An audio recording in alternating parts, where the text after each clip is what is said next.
Chapter 2001, Dream Clone Leonel stared at the force art for a long while, but the longer he looked, the more complex and winding the secrets seemed to become. The end result was ultimately obvious. If this was a lineage factor the demoness was willing to put so much effort into creating, how could it be a simple matter? There were many oddities about the demoness that Leonel had never really understood, and even the simplest portions of the story were hard to wrap his head around. For one, his father and everyone else he interacted with seemed to be quite certain that this demon was his grandmother, but he didn't even understand how that could be possible. Setting aside the oddity that such a powerful woman would have to bed a man from an incomplete world just to fulfill some ingenious plot that spanned countless millennia, how had she even gotten there to begin with? There seemed to be a great pressure on his father, and this pressure ultimately sealed his death. It was implied that this was all due to the demoness, so why was it that she could come to the incomplete world to, ostensibly, have a child with his paternal grandfather, and yet be unable to come back and finish her work? Plus, there was another obvious elephant in the room. Obviously, it would be the demoness carrying the child and not his paternal grandfather. And not just once, but twice over considering his uncle and father were not twins, as far as Leonel knew anyway. Then there was the way his father talked about her. On the one hand, this was a woman that had forced his father into such a corner that he chose to go all out to kill King rather than be a puppet on her string. But on the other hand, Leonel never really felt his father's fury about that matter. When Velasco first told Leonel about the cult, Leonel could feel his visceral rage. But Dad only told me about the demoness after he died. At that point, it wasn't a video call anymore, it was his AI, so maybe the AI just couldn't convey the same emotions, it was just another layer of confusion. The AI even referred to the demoness as his grandmother many times. Even if it couldn't convey emotions properly, something it had actually done on several occasions, it wouldn't be hard to call that woman demoness instead of grandmother. Leonel scratched his head, feeling a bit lost. Not everything had to be mutually exclusive, except for these two things. The demoness couldn't both be the reason for this father's death and his grandmother. He couldn't allow her to hold the second title, especially not after she nearly killed Aina. No, she had killed Aina. Leonel was just lucky that he could get her back, and he would never forget that. Leonel closed his eyes, forcing himself to calm down, something that was much easier now. His ability index seemed to be reaching an inflection point of sorts where, while he was still not a savant, he was about as close to it as he could possibly get. Leonel understood by now that he would never be a savant, but that didn't change the fact that his ability index was still growing stronger every day. That's it. Leonel had a sudden flash of inspiration. He activated Dream Clone. He had originally created Dream Clone as a method of replacing himself within his mind. It had been especially good to pair with Dream Class. He couldn't project his Dream Force in the past, so Dream Clone was just an extension of Dream Simulation. When he did want to use it in the outside world, a Dream Clone became like a blueprint his real body would copy, allowing him to exhibit unprecedented control over his body. For example, back when he first learned his grandfather's way of spear, he used Dream Class to create an archetype for a word like swift. Then he would use Dream Clone to force his body to embody that word for an instant, giving his attacks a character they never had before. This time, Leonel was doing the reverse. He would use his own body as the template for a Dream Clone, rather than an external source. Then he would use Dream Class to forge the archetype hidden within his body, that of the unnamed lineage factor. Once he succeeded, and the archetype existed within his dream world, he would be able to use Dream Simulation to test the aspects of his unnamed lineage factor one by one. Lightsnick. This seemed like a lot of work to do to produce something already right before him. After all, the Force Art was the embodiment of the archetype he was trying to form right now. But there was a subtle difference. Action. He couldn't absorb this Force Art, and it was too complex to draw in his own dream world. As such, he could only study it the long and arduous way. But if he used this method, he would have a roundabout method of getting it into his world of simulations, and then he could use trial and error rather than raw deductions to understand what he was working with. Leonel immediately got lost in his own world. The complex Force Art became an archetype in his mind, and then that archetype began a large series of logic gates, simplified into yes or no statements that formed a mountain before him. These logic gates essentially broke down the once complex Force Art into thousands of tiny steps. For example, if you wanted to take a step, you could imagine the physiological function broken down into the energy needed, and then the mechanical movement of your core, hip, thighs, knees, and feet all in unison. Even the swing of your arms would play a part. Even with something as simple as walking, if you tried to program it, it could easily become hundreds of lines of code. And Leonel had essentially done that for an entire lineage factor. Now, he probably understood it better than even the demoness herself. Chapter 2502, Logic Gates. Leonel looked toward the towering mountain of logic gates before him and grinned. He hadn't used logic gates like this since he was in the academy, but to think the topic would become so useful here. He took note that there were likely other aspects of Earth science and technology that could benefit him in some way. The fact that Drake was embarking on the path of heated weapons was also something that fascinated him, but for now, he could only shelve that matter. He started at the very bottom row. The structure of the logic gates here were separated into four main branches. Sometimes they would intersect, but they were mostly separate. However, the point at which they did intersect was another clue. This strips down the lineage factor a bit too much. Let's see if we can fuse some of them. Leonel began to arrange the series of logic gates again, fusing many of them until the mountain was only about half its original size, a huge change. Perfect. Now, analysis. Leonel looked toward one of the 4 sections, and after some thought, a ball of fire appeared in his hand. It was made of the most rudimentary form of fire force, one without structure or even a name. If there really was a pure fire force out there, it might very well surpass Leonel's Scarlet Star Force as number 1 on the rankings.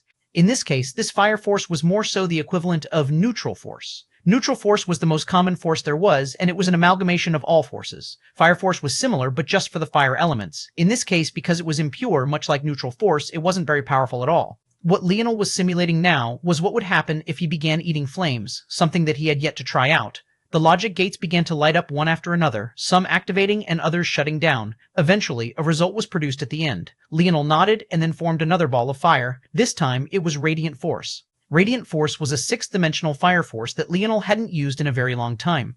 Back then, it had been a huge part of his heavenly body realm comprehension, and it had some radiation-like properties. Leonel continued to do this, testing one type of fire force after another before he shifted toward ores. The first ores he tested were actually fire force ore. Back when he first came into contact with radiant force, it was likewise through its ore. If not for his fire force affinity, he would have died of radiation poisoning long ago. Leonel thought of a countless series of tests, one that put his lineage factor through the ringer. In fact, at one point, he even began throwing various plant life at it just to see what would happen. As though that wasn't enough, he began throwing odd elements at it, anything from wind force to lightning force, and even odd combinations of 2 or even 3. The more he did, the more he came to understand, and the deeper his comprehension grew. In the end, if he had to summarize his unnamed lineage factor in a single sentence, he would say, the ultimate recycler. It was a funny pairing of 3 words, but it was precisely how Leonel felt. It was like his body was a garbage disposal, and his cells had a method of churning out real products no matter what trash he threw at it. It was a lineage factor that seemed perfect for surviving nuclear fallout. Even if he had to eat zombies and their rotting flesh to survive, he could do it. He might gag and choke, but he'd live. At the same time, his body was like a bottomless well of potential. Although Leonel was advised to use 4th-dimensional ores and mind cores to improve his body, what his father's AI hadn't said was, lights fall, how much? Back when he first began practicing Metal Body, he had a limit. He couldn't just endlessly devour ores. If he did so, he would implode. Action. But this was clearly very different from that. He was on an entirely different level. It was like his stomach had become a black hole. And yet, that was just one aspect of the lineage factor. As much as he could take, he could likewise give. The Midas and Morales aspects could devour. The Radix and Flora aspects could give. It wasn't just that he could give life to inanimate objects like the Radix had somewhat done with these cubes, or the Flora family had done when they incorporated plants into their bodies. It was more like he could break their natural function, peeling away their own natural personality and making it more in tune with himself. It was fundamentally changing what made a force itself, without actually weakening it at all. This was the greatest discovery that Leonel had made, and it was absolutely shocking. That was because this was clearly an application of breaking force. What was maybe a little bit more interesting than even this, though, was how the spear domain lineage factor played a role in all of this. Or maybe more accurately, how the spear and bow domain lineage factors combined to influence it. Spear domain allowed him to spread the influence of his devouring or his giving into a ranged domain as well. He didn't need to physically ingest things as per usual, he could do it from a distance. What was truly special at this was how bow domain was implemented. The highest level of the bow domain lineage factor even allowed the eyes, or rather what one's gaze could land on, to be directly influenced by one's force. Due to that, Leonel could give and take away with his eyes alone. It was hard to tell exactly how this would be applied until Leonel thought of the matter of his Earth Force again. Chapter 2503, Avalanche Action. Leonel's eyes sparkled. After some thought, he pressed a hand into the walls around him. He pulled himself out of his dream world and returned to a dark crevice of the collapsed mine. At that moment, a bronze-violet aura came from him and seemed to invade the earth around him, turning it from a dense blackness to walls that gave off a healthy, gentle glow. Then Leonel pushed some of the intention of his mind forward. To both his surprise and expectation, the earth around him began to shift and move to his will, shifting out of the way. Leonel leaned back in surprise. It had always been so hard to make use of Earth Force in the past, but now it was suddenly so easy? He had moved it even more easily than little Tolly had, and it had hardly taken much effort on his part at all. This wasn't just land influenced by the 9th-dimensional mine, but it truly was the 9th-dimensional Urbe ore mine. Although it wasn't quite the ore itself yet, in a few decades there was no doubt that the area he was sitting in right this moment would turn into more Urbe ore of the 9th-dimensional variety. Even though, right now, it was just normal Earth, It was already far stronger than the reinforced sixth-dimensional ore he had had before. Wow. Suddenly, Leonel understood everything. It hit him like a flashbang and everything seemed to slide into place. Why was it so hard to use Earth Force on the physical Earth itself? Why was it that only those with ability indexes like Raj could form it and manipulate it so easily? Until now, the best application of Leonel's Earth Force was his gravity domain, but even that was something that he only used sparingly. He couldn't even scale it well enough to use it on the enemies that he was facing. Well, rather than answering that question, Leonel asked himself something else entirely. Why was it that incomplete worlds were formed of such small bits of land scattered across the vastness of the universe, whereas complete worlds were just a single, solid block of Earth formed into a cohesive whole, almost as though all the smaller planets that would have made it up were fused into one? Leonel had spent so much time thinking about stars that he missed the obvious, the very land beneath his feet. Then he remembered something Anastasia had said to him earlier. Back when he wanted to see what was down below the fifth dimension Irby ore mine they had targeted, she said that she couldn't go too far down because it would alert the world's world spirit. The pieces came together one after another and it seemed to make sense. The Earth wasn't like everything else, it was almost like a shield of protection and the very foundation of protection that kept others from casually messing with the world spirit that held everything together. As for why Raj could casually create and form Earth, wasn't it because of the truth of ability indexes? Weren't the roots of ability indexes the second dimension? Or, in other words, the life state? The Earth all around Leonel was filled with the influence of the world spirit. All Earth was filled with its influence. The Earth was the foundation of all worlds, and if it could be casually manipulated, then wouldn't the world only be a few steps away from losing its own life? But now, Leonel was able to strip that influence away, replacing it with his own influence, his own life, his own vitality, and as a result, it listened to him as though it was he who created it in the first place. It was akin to becoming an Earth sovereign, but in an entirely roundabout way. Stars, time, space, fire, Earth, Leonel sat in a trance for a long time, sparks of raging lightning flashing across his mind. Anastasia had said no one understood time and space more than she did. The stars were impetus of life. Earth was the foundation. Fire, its symbolism could be found everywhere. It wasn't just about heat at all. That was a function fulfilled by the stars. The heat wasn't what it represented. The first invention, Prometheus, weapon forces, the kernel of human ingenuity, Leonel's mind moved so quickly that he jumped from idea to idea, his comprehension of certain things rising by leaps and bounds. To an outside observer, it was hard to link the things he was thinking about. At some point, he no longer even thought in words, shifting through pictures and images, each one flashing by for a shorter and shorter period of time. And it all culminated in one thought. The irony that the representation of human ingenuity, the kernel of creation that kick-started human invention, would be replaced by the incarnation of destruction. It wasn't just that the pinnacle of Fire Force was represented by destruction, but also that it was made up of Light Force and Star Force as well. Light Force would always be stereotypically on the side of good. Star Force was the driving force behind creation itself, and yet all three forces, light, fire, and star, had come together to destroy. The wild thoughts consumed Leonel, so much so that he didn't even notice as things began to change around him. His Earth Force reached the peak of the impetus state, his Scarlet Star Force reached the peak of the impetus state, his Vital Star Force reached the peak of the impetus state. His constellation entered a common level of understanding. His destruction sovereignty became true destruction sovereignty.